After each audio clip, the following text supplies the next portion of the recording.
Have you ever wondered how far racism can go before justice finally fights back?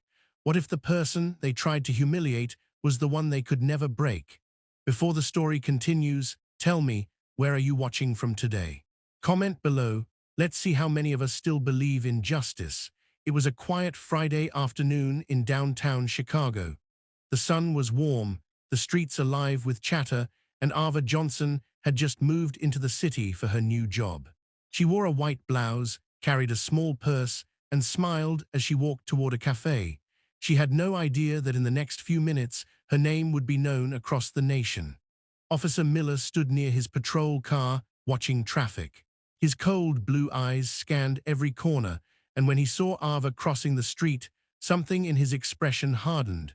She wasn't doing anything wrong, just walking, humming softly to herself. But to him, she looked out of place. "Hey, you, stop right there," he shouted, his voice slicing through the noise. Ava froze, confused. People turned to look. She clutched her purse tighter. "What's wrong, officer?" she asked, keeping her voice steady. "Don't move your hands," Miller barked, already walking toward her with his hand on his gun. Her heart pounded. She wasn't sure what was happening. I just came to get coffee," she whispered. Within seconds, the situation escalated. Miller grabbed her by the arm and shoved her against the patrol car. The crowd gasped. A man across the street, Liam Carter, pulled out his phone and started recording. "You think you can walk around like you own this city?" Miller growled. "On your knees." Ava's eyes filled with tears. "Please, I didn't do anything." "On your knees now," he yelled again, pushing her harder. Her knees hit the rough pavement. The pain was sharp, but the humiliation hurt more. People shouted, some begged him to stop, but no one stepped closer. Liam kept recording, his hands shaking. He knew this was wrong, deeply wrong, but he also knew the world needed to see it. Suddenly, Ava lifted her head, looked him straight in the eyes, and said softly, "You don't know who I am, but you will." That moment froze in time. The crowd fell silent. The officer stared back, puzzled by her calmness. Something in her tone, her quiet confidence, unsettled him. Little did he know that one sentence would destroy his career and shake the entire department to its core. Have you ever seen someone's eyes hold more power than fear? The kind that says, "I'm not your victim, I'm your lesson." That's what Officer Miller saw when Ava Johnson lifted her head from the cold pavement. The crowd was whispering, phones were out, and Miller's anger only grew. He didn't like being challenged, especially not by someone he had already decided was beneath him. "What did you say?" he snapped. Ava stayed silent. Her voice trembled, but her spirit didn't.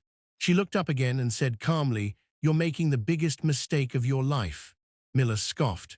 "Is that so? You think you can threaten an officer?" He tightened his grip on her arm, ignoring the recording phones and the gasps from onlookers. Then a black SUV stopped at the corner. The door opened, and a tall man in a suit stepped out. It was Captain Reed, Miller's superior officer. His eyes narrowed as he saw the scene, the crowd, the cameras, the trembling woman on her knees. "What the hell is going on here?" Reed barked. Miller straightened up quickly. "Just a routine check, sir." She was acting suspicious. Reed's gaze shifted to Ava. "Miss, do you have an ID?" Ava's hands were shaking as she reached into her purse slowly. She handed him a black leather wallet. Reed opened it, and his face went pale. Inside was a gold badge with 3 bold letters, FBI. The silence that followed was deafening. Miller's mouth fell open. "FBI?" he muttered, stepping back. "Yes," Ava said quietly. "Special Agent Ava Johnson, newly transferred from DC. I was on my way to meet the chief of your department." Miller's hands began to tremble. He looked around, realizing the crowd had captured every second of what he had done. Liam Carter, the journalist, lowered his phone, whispering, This is going to blow up everywhere." Reed took a deep breath. "Officer Miller, step away from her." "Now," Miller hesitated, but one look from his captain forced him to move. Ava stood up slowly, brushing the dust from her knees, her pride intact despite the pain. "You humiliated me for nothing," she said. "Now the whole city will know what kind of officer you are." The officer tried to speak, but no words came out. Reed's voice was cold. "You're done for the day, Miller. Go back to the station and don't say a word to anyone." As Miller walked away, the crowd began to cheer softly for Ava. but she didn't smile. She simply looked around, her eyes heavy with disappointment. "Every day someone goes through this," she whispered. "And not everyone gets a chance to stand back up." The moment was emotional, raw, and unforgettable. Liam stopped recording and said quietly, "Ma'am, the world needs to see this." Ava nodded. "Then let them. If you believe in truth, hit that subscribe button." Have you ever seen one moment change everything? One video that turns a quiet street into the center of a storm.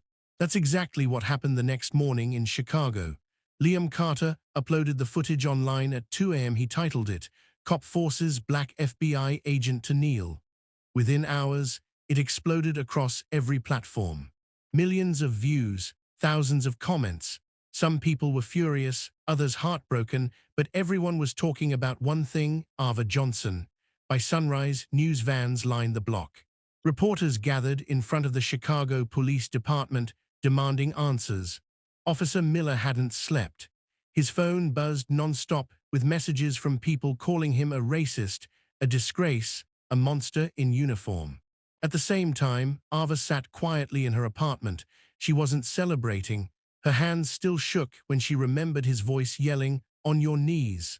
The echo wouldn't leave her mind. She opened her laptop and saw the headline, "FBI Agent Humiliated by Chicago Cop." Her heart sank. This wasn't how she wanted to be known, not as a victim, but as someone who stood up. Still, she knew the truth had to come out. The world had to see what happened when power met prejudice. By midday, Captain Reed called her to the department. Cameras followed her as she entered the building. Inside, the tension was heavy. Every officer avoided eye contact. Miller sat in the corner of the room, pale and sweating. Reed looked serious. "Agent Johnson," he began, "the department has launched a full investigation. The FBI has requested your statement. This incident, it's already beyond our control." Ava nodded. "Good, because people need to understand this wasn't just about me. It's about what happens when authority turns into abuse." Miller finally looked up. "I didn't know who you were," he muttered. Ava turned to him slowly. "That's the point. You shouldn't need to know who I am to treat me like a human being." The words hit the room like thunder. Everyone went silent. Even Reed couldn't speak for a moment. Outside, protesters began to gather, holding signs that read "Justice for Ava" and "End Racial Abuse." The same street where it all happened was now filled with voices demanding change. As she left the building, Liam approached her with his camera. "Agent Johnson," he said softly, "the whole country's watching you now. What do you want to say?" Ava looked directly into the lens and said, "This isn't just my story. It's every person's story who's ever been made to feel small because of their skin. I'm standing for them now." Her voice carried through the crowd, through every screen, through every heart that had ever felt silenced. Have you ever seen karma move so fast that the world couldn't look away? When the truth finally comes out, it doesn't whisper, it roars. 2 days after the video went viral, Chicago was burning with outrage, not in flames, but in voices. Protesters filled the streets outside the police department, chanting Ava's name. News anchors replayed the footage again and again.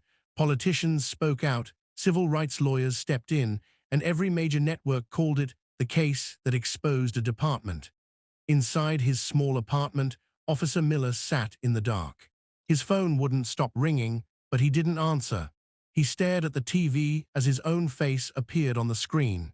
He'd been suspended, stripped of his badge, and under investigation for excessive force. Everything he'd built was falling apart. He muttered to himself, "I just did my job, I didn't mean," but the words didn't even sound right anymore. Meanwhile, Ava Johnson stood before the cameras at a national press conference.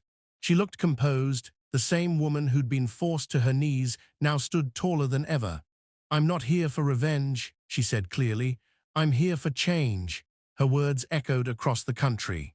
"I represent every man, woman, and child who's been treated like they don't belong. We all belong, and we're done kneeling." Liam Carter, standing in the back of the room, lowered his camera for a moment. He wasn't just documenting a story anymore, he was witnessing history. Later that evening, Captain Reed approached Ava quietly.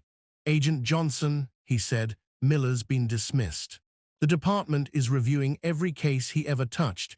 You started something bigger than you realize. Ava sighed, her eyes soft but determined. I didn't start it, Captain. I just refused to stay silent. Outside, the night air was cool. She walked down the same street where it all began, the one where she'd been humiliated and broken for a moment.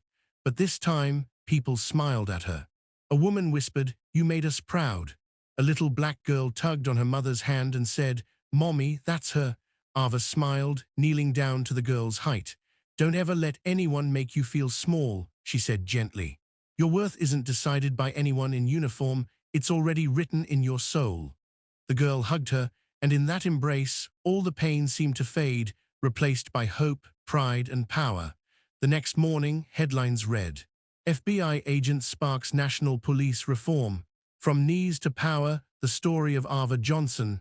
The city had changed, but more importantly, hearts had changed. Ava looked out her window, the morning light shining on her badge. She whispered to herself, "Justice doesn't come easy, but it always comes." If you believe justice always finds its way, hit subscribe right now. Let's keep Ava's message alive and never stop standing for what's right.